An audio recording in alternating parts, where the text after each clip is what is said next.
What would you think of a home with our 10 or 12 children? Here's the 20-year-old boy sitting lazily around, and the 19-year-old girl just lazing around and making mom and dad work hard in the kitchen and mow the grass and do everything in the house, and the children all lazing around. What type of home would that be? But I tell you, many churches are like that, where they leave the elders to do everything and they take no responsibility. Now that's okay if you were born again yesterday, and I say if you're born again within the last 2 years, permitted. But if you've been a believer for more than 2 years, it's about time you began to help the little babies and the ones younger than you. And not just sit back lazily and think only of yourself and have your whole life centered around yourself. Where am I growing spiritually? Everything's okay with my family. No, that's not the way. That's the thought life of a baby. A mature person always thinks, how can I help somebody else? How can I bless somebody else? I don't want any title or position in the church, but I want to be mature, and I want to have a godly jealousy that person should be a pure virgin for Christ. And he says, I'm afraid, 2 Corinthians 11:3, that like the serpent deceived Eve by his craftiness. If any of you are, it's good to be smart and clever. That's okay. But if any of you are proud that you're smart and clever, I tell you, you're no match for the devil. He's smarter than you. He's cleverer than you. He's craftier than you, and he'll make a complete fool of you if you're proud of your smartness and your cleverness. The only person whom the devil cannot tackle is a person who is humble. He's scared of humble people. The only person the devil's afraid of is a humble man or a humble woman. He can tackle all the other Christians. He can tackle the people who are proud of their knowledge and their ability and their spirituality, and every one of them. He's scared of the humble. He was scared of Jesus because Jesus was the humblest man that walked on this earth. He was scared of him.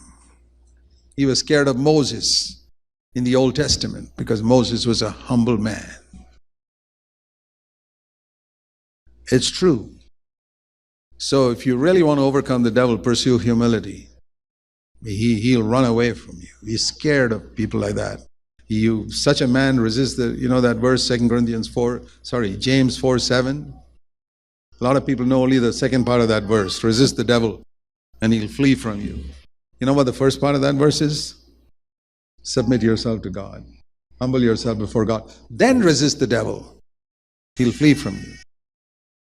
Because God gives grace to the humble. Now turn to that verse for a moment. James chapter 4. It's important to know these great verses. James 4, it first says in verse 6, God gives grace to the humble. That's the introduction. James 4:6, the last part. God gives greater grace. And that grace, verse 6, is given to the humble. And since God's greater grace is given to the humble, you guys should humble yourselves, submit to God, verse 7, and then resist the devil. And the devil will flee from you. The devil does not flee from most believers, I'll tell you that. He does not flee from most believers' homes. The devil's ruling in many homes. He rules over many husbands and homes. We need to be reminded of that. I remember once preaching in a conference back in India that when you get angry, you know the devil's sitting on top of your head.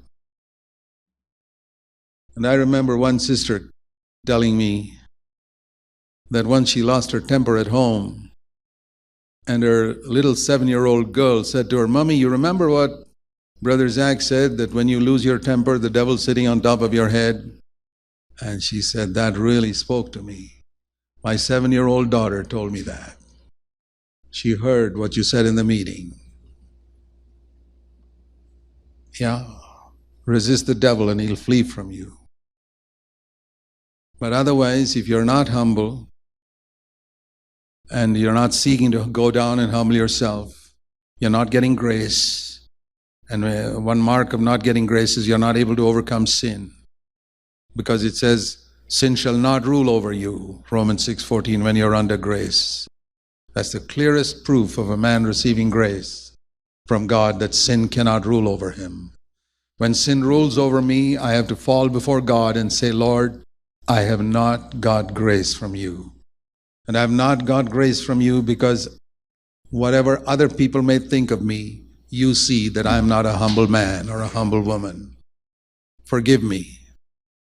I don't want to fool myself and live on this earth. I want to take my Christian life more seriously. Dear brothers and sisters, please take the word of the Lord today. Forget the past. Acts 17:30, God overlooks your times of ignorance, but He commands everyone to repent today and take it seriously. Resist the devil. It's not God's will that we should be running away from the devil. I'll tell you what God's will for us is, that the devil should be running away from us.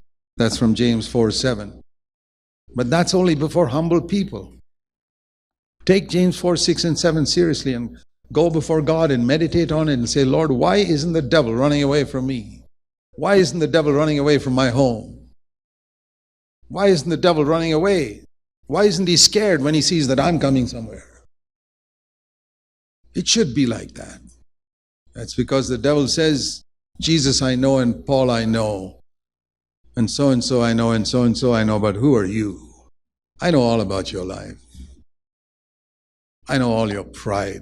You're trying to resist me? What a shame. It shouldn't be like that.